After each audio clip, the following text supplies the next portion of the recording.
Ang tanong ng media, kailan magpapadrug test ang mga Duterte o pamilya ni dating Pangulong Duterte?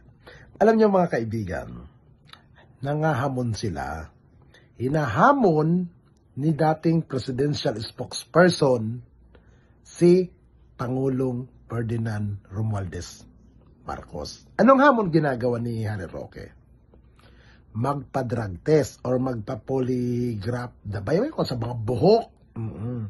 Baka nakakalimot si Harry Roque nung time ni dating Pangulong Duterte, may nagtanong na media sa kanya. Ang tanong ng media, kailan magpapadrug test ang mga Duterte o pamilya ni dating Pangulong Duterte. Ngayon, panoodin niyo po ito at ito po ang sagot ni Attorney Harry Roque nung panahon na siya ay presidential spokesperson. Panawagan ng taong bayan, magpa-test siya, hindi niya po sinasagot yung taong bayan. Kung ganun kabilis, kung kinaya niya ng 2-minute drug test noong 2021, bakit kaya ayaw niya ngayon na presidente na siya?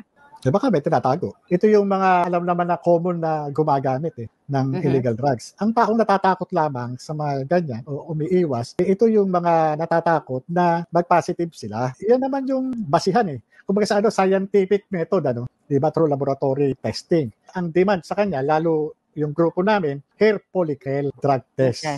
Talagang yun, makikita talaga kahit na matagal kang gumamit, makikita ron. Nawagan po kasi si Senator Trillanes na kailan daw po kaya magpapadrug test ang mga Dutertes? Hindi ko po alam kung anong dapat na response dyan kay Senator Trillanes, dahil marami naman talaga siyang sinasabi na hindi ko na nga lang pinapansin o hindi na pinapansin ng palasyo.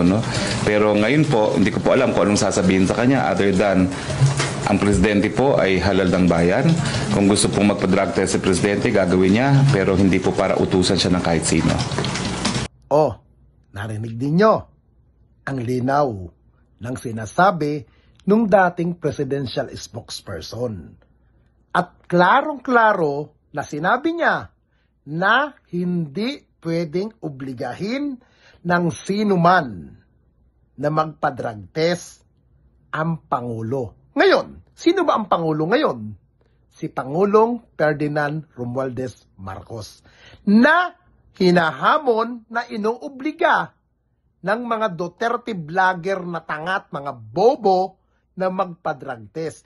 Paano yan, Harry Roque? Ikaw na mismo ang nagsabi nung panahon na ikaw ay isang presidential spokesperson na hindi pwedeng obligahin ng sino man. Baka nakakalimot ka na, Harry Roque, sa sinabi mo noong ikay tinanong ng mga media nung panahon na ang Pangulo pa ang iyong puon na si Duterte. Paalala lang!